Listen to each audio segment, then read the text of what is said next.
बिस्मिल्लाहिर्रहमानिर्रहीम। Recently video में हमने एक एडमिशन मॉड्यूल को कंप्लीट सर्च आउट किया था और देखा था उस पे कैसे वर्किंग होती है। तो आज हम लोग चेक करते हैं स्टूडेंट मैनेजमेंट को और स्टाफ मैनेजमेंट को और साथ ही स्टाफ की एम्प्लॉयमेंट को लेके भी। ठीक है, तो फर्स्ट ऑफ ऑल हम लोग चलते हैं स्टूडेंट मैनेजमेंट में। अच्छा, सबसे पहले हम लोग ऊपर सेशन सेलेक्ट कर लेंगे कि हमने किस सेशन के क्लास को सर्च आउट करना है। तो अभी लेटेस्ट सेशन तो यही चल रहा है, तो हमारे पास अगर एक कैंपस है तो एक ही आएगा, इधर तो मल्टीपल कैंपस है तो मल्टीपल कैंपस से भी हम लोग सर्च आउट कर सकते हैं। तो हम लोग किसी भी एक क्लास को चेक कर लेते हैं जिसमें बच्चे मौजूद होंगे।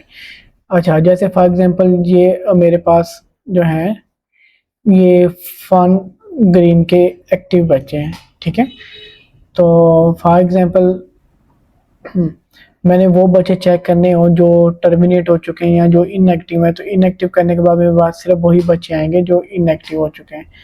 तो इसी तरह डिसकंटिन्यू को जो कोई है वो तो पास आउट, टर्मिनेट और इनवैलिड, जो इनवैलिड एंट्री हो जाती है। फॉर एग्जांपल अगर एक की बजाय दो बार सिस्टम में ऐड हो गया तो उसे हम लोग इनवैलिड एंट्री का जो है टैग दे देंगे। तो हम लोग यहाँ पे मल्टीपल स्टेटस के स्टूडेंट को चेक कर सकते हैं। अच्छा, फॉर एग्जांपल इसमें से किसी एक ही स्टूडेंट को हम लोग इसकी प्रोफाइल को विजिट करना चाहते हैं तो इसकी प्रोफाइल कंप्लीट को हम लोग यहीं से विजिट कर सकते हैं। ठीक हो गया। तो अगर फॉर एग्जांपल इसी बच्चे का स्टेटस हम लोग इनएक्टिव करना चाहते हैं कि ये बच्चा ड्रॉप आउट हो गया, तो यहीं से हम लोग इनएक्टिव पे क्लिक करेंगे तो इसको इनएक्टिव कर देंगे। और इसी तरह टेस्ट और एग्जाम भी बच्चों के यहीं पे मिलेंगे हमें। फिर फाइन, गेट पास, लीव एप्लीकेशन, इस बच्चे के कौन से सब्जेक्ट हैं, कौन से टीचर हैं और क्या टाइम टेबल है, यहीं पे हमें मिलेगा। और अगर इस बच्चे को कोई ड्यूज ऐसे होंगे वो भी हमें यहीं पे मिल जाएंगे। ठीक है, और अगर ये वाला बच्चा हमने कहीं और ट्रांसफ़र करना होगा तो हम लोग यहीं से बच्चे को ट्रांसफ़र कर सकते हैं उसकी डिफरेंट क्लास में, जिस क्लास में भी बच्चा मूव होना चाहेगा। ठीक है, ट्रांसफ़र पे क्लिक करेंगे तो वो ही बच्चा हमारे पास उस क्लास में ट्रांसफ़र हो जाएगा। ओके, अभी हम लोग मल्टीपल, हाँ, अच्छा, तो ये यहाँ से भी हम लोग बच्चे का स्टेटस चेंज कर सकते हैं। किसी को इनएक्टिव करना होगा तो यहीं से इनएक्टिव हो जाएगा।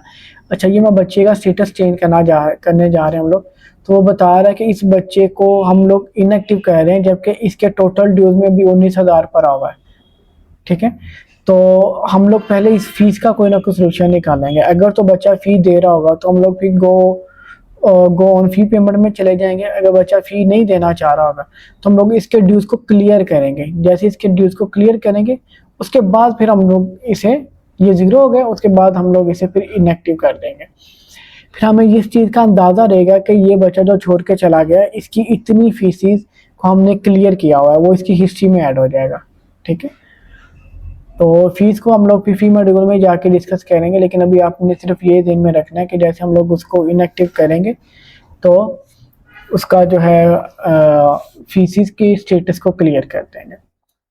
और इसी तरह हम लोग इसका आईडी कार्ड यहीं से जनरेट कर सकते हैं। अगर डाउनलोड करना चाहें तो वो भी यहीं से हो जाएगा। फिर करेक्टर सर्टिफिकेट इसका यहीं से, और एडिट स्टूडेंट करना चाहेंगे तो यहीं से स्टूडेंट को एडिट हो जाएगा।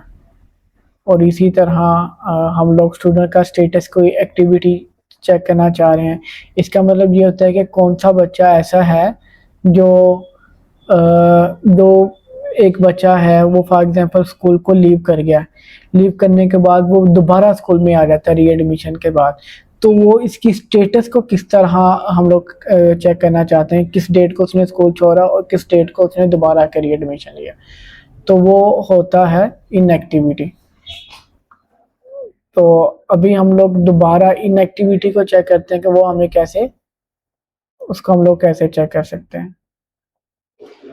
जैसे ये बच्चा है, इसकी हम लोग इनएक्टिविटी को चेक करेंगे तो जैसे ये 27 जून को, पहले 27 जून को इनएक्टिव हुआ, फिर अभी मैंने उसे दोबारा एक्टिव कर दिया तो वही डेट आ गई और उसका स्टेटस एक्टिव आ गया। तो क्या रीज़न है वो भी इन साथ ही यहाँ पे मेंशन शुरू हो जाएगी। तो स्टूडेंट की एक्टिविटी को चेक करने के लिए हम लोग यहीं पे इसे चेक कर सकते हैं। तो रीसेट मोबाइल ऐप पासवर्ड, तो फॉर एग्जांपल स्टूडेंट है वो अपने पासवर्ड का मोबाइल ऐप का पासवर्ड रख के भूल गया, तो वो तो मोबाइल एप्लीकेशन के जरिए भी फॉरगेट कर सकता है। अगर आप यहाँ से करना चाहें तो यहाँ पे भी आप उसका पासवर्ड को रीसेट कर सकते हैं। अच्छा, एक तो ये आ गया। बाकी दूसरा एक ये चीज हमारे पास एक सर्च है कि अब यहाँ पे किसी बच्चे को भी सर्च कर सकते हैं। जैसे मैं बोलूँ कि अली नाम का बच्चा अगर कोई है तो वो आपके पास यहीं से ही सर्च आउट हो जाएगा।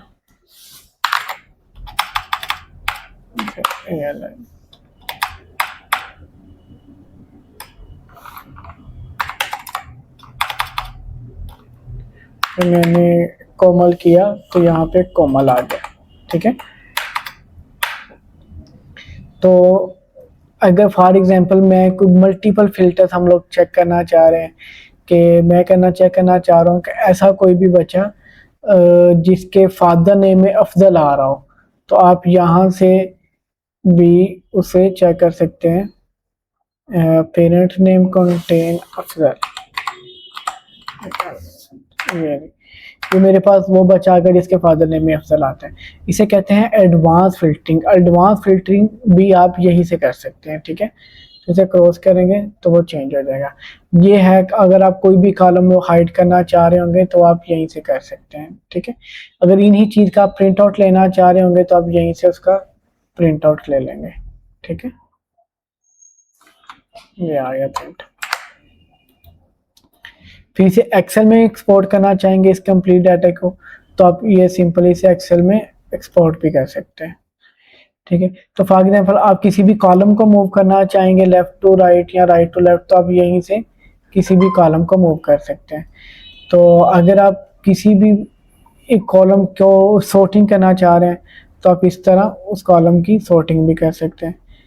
तो किसी भी कॉलम को अगर आप पिन करना चाह रहे हैं, जैसे मैं चाह रहा हूँ कि मेरे पास जो रजिस्ट्रेशन नंबर है ये लेफ्ट में पिन हो जाए और मैं इस तरह इसकी सॉर्टिंग को चेक कर लूँ, तो ये जो रजिस्ट्रेशन नंबर है ये मेरे पास लेफ्ट में पिन हो गया। अब मैं इस सारे को यहीं पे इसे टेबल को चेक कर सकता हूँ, ठीक है। अनपिन करने के लिए फिर हम लोग ऐसे ही कर देंगे, क्लियर सॉर्टिंग करेंगे तो फिर ऐसे ही आ जाएगा। अब हम लोग अगले पेज पे मूव होते हैं स्टूडेंट प्रमोशन की तरफ। स्टूडेंट प्रमोशन तब होता है जब एक सेशन हमारे पास कंप्लीट हो जाता है, तो हम लोग पिछले सेशन से बच्चे अगले सेशन में भेजते हैं। जब फॉर एग्जांपल अगर 5 क्लास है, वो बच्चों ने पेपर दे दिए हैं, वो 6 क्लास में होने जा रहे हैं, तो हम लोग यहाँ से उसे 5 में 6 क्लास में बच्चों को मूव कर देंगे, ठीक है। जैसे मेरे पास गार्डन टाउन में आएगी 6 क्लास, ये आ गई। मैं सिंगल वन बटन पे क्लिक करूंगा प्रमोट आल स्टूडेंट, तो सभी के सभी बच्चे मेरे पास ये 5 से 6 क्लास में शिफ्ट हो गए। तो स्टूडेंट बर्थडे में अगर किसी भी बच्चे की बर्थडे आएगी तो आप यहीं से उसे सैंडविच करके विश भी भेज सकते हैं, या बर्थडे कार्ड उसका प्रिंट करके देना चाहें तो ये भी हो सकता है। स्टूडेंट ट्रांसफर में होता है, यहाँ ये उस मकसद के लिए यूज होता है कि अगर आप किसी एक बच्चे को ही ट्रांसफर करना चाहते हैं किसी और क्लास में या सेक्शन में, तो आप यहीं से स्टूडेंट से ट्रांसफर कर पाएंगे। Apply attendance code, apply attendance code ये उस वक्त यूज होगा जैसे फॉर एग्जांपल आप स्टूडेंट की बायोमेट्रिक अटेंडेंस लेना चाहेंगे, तो आप ये वाले कोड जो हैं, ये आप जो यहाँ पे लिखे हैं यही कोड आप अटेंडेंस मशीन में लिखेंगे। देन आप जो है अटेंडेंस मशीन से स्टूडेंट की अटेंडेंस आपके सॉफ्टवेयर में आ जाया करेगी, ठीक है। तो ये अटेंडेंस कोड अप्लाई करने के लिए ये वाला बटन है आपके पास, ठीक है। तो इसी तरह स्टूडेंट इंफॉर्मेशन रिपोर्ट, इसमें स्टेटस वाइज जो बच्चे फॉर एग्जांपल स्कूल छोड़ गए हैं, इनएक्टिव हैं जो 2026 में स्कूल छोड़ के गए हैं, तो उनमें से ये बच्चे, तो ये आपके पास क्लास वाइज स्टूडेंट की रिपोर्ट निकालना चाहिए वो निकल आएगी। फिर फिल्टर बाय एज, अगर आप एज वाइज स्टूडेंट निकालना चाहें तो वो भी आपको यहीं से मिल जाएगी, ठीक है।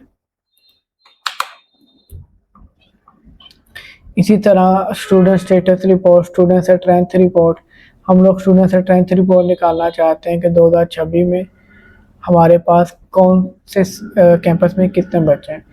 जैसे ये टोटल बच्चे 693 हैं उनमें से मेल इतने हैं, फीमेल इतने हैं। अब क्लास वाइज उसकी आ रहा है कि 1 क्लास ओरिजिन की इंचार्ज दानियाल अहमद है, उसके अंदर 22 बच्चे हैं। इसी तरह 4 में उसे आप सिंपल प्रिंट पी से कर सकते हैं, ठीक है। और अगर आप स्टूडेंट की कॉन्टैक्ट लिस्ट चाह रहे हो तो किसी भी आप स्टूडेंट की कॉन्टैक्ट लिस्ट को भी यहीं से डाउनलोड कर सकते हैं, ठीक हो गया। ये था हमारे पास कंप्लीट एक स्टूडेंट मैनेजमेंट का मॉड्यूल। तो आज के लिए इतना ही था। अब नेक्स्ट हम लोग चेक करेंगे स्टाफ मैनेजमेंट मॉड्यूल को। Thank you.